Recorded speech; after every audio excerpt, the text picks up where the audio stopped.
First reading. A reading from the first book of Samuel, chapter 4, verses 1 to 11. And for all Israel, the word of Samuel was as the word of Yahweh.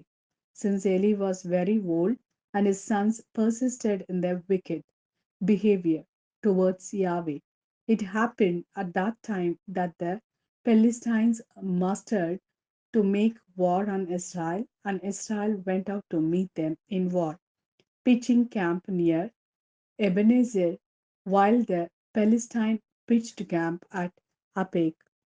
The Philistines drew up their battle line against Israel. The fighting was fierce. The Israel was beaten by the Philistines after 4,000 men in their ranks were killed on the field of battle. When the troops returned to camp, the elders of Israel said, "Why has Yahweh caused us to be beaten by the Philistines today? Let us fetch the ark of our God from Shiloh, so that when it goes with us, it may save us from the clutches of our enemies." So the troops sent to Shiloh and brought away the ark of Yahweh's Sabbath, a throne on the winged creatures. The two sons of Eli, Hophni and Phinehas, came with the ark. When the ark of Yahweh arrived in the camp, all Israel raised a great war cry, so that the earth resounded. When the Philistines heard the noise of war cry, they said, "What can this great war cry in the Hebrew camp mean?" And they realized that the ark of Yahweh had come into the camp. At this, the Philistines were afraid, for they said, "God has come into the camp." "Disaster," they said, "for nothing like this has ever happened before." Disaster. Who will rescue us from the clutches of this mighty God? This was the God who struck down Egypt with every kind of misfortune in the desert.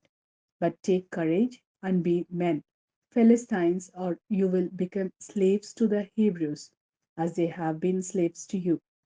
Be men and fight. So the Philistines gave battle, and Israel was defeated, each man fleeing to his tent. The slaughter was very great. On the Israelite side, 30,000 foot soldiers fell.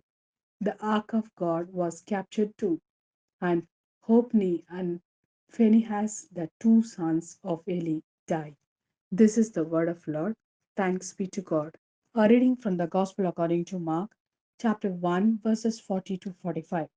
A man suffering from a virulent skin disease came to him and pleaded on his knees, saying, "If you are willing, you can cleanse me." Feeling sorry for him, Jesus stretched out his hand, touched him, and said to him, "I am willing, be cleansed." And at once the skin disease left him, and he was cleansed. And at once Jesus sternly sent him away and said to him, "Mind you, tell no one anything, but go and show yourself to the priest and make the offering for your cleansing prescribed by Moses as evidence to them." The man went away, but then started freely proclaiming and telling the story everywhere, so that Jesus could no longer go openly into any town, but stayed outside in deserted places. Even so, people from all around kept coming to him.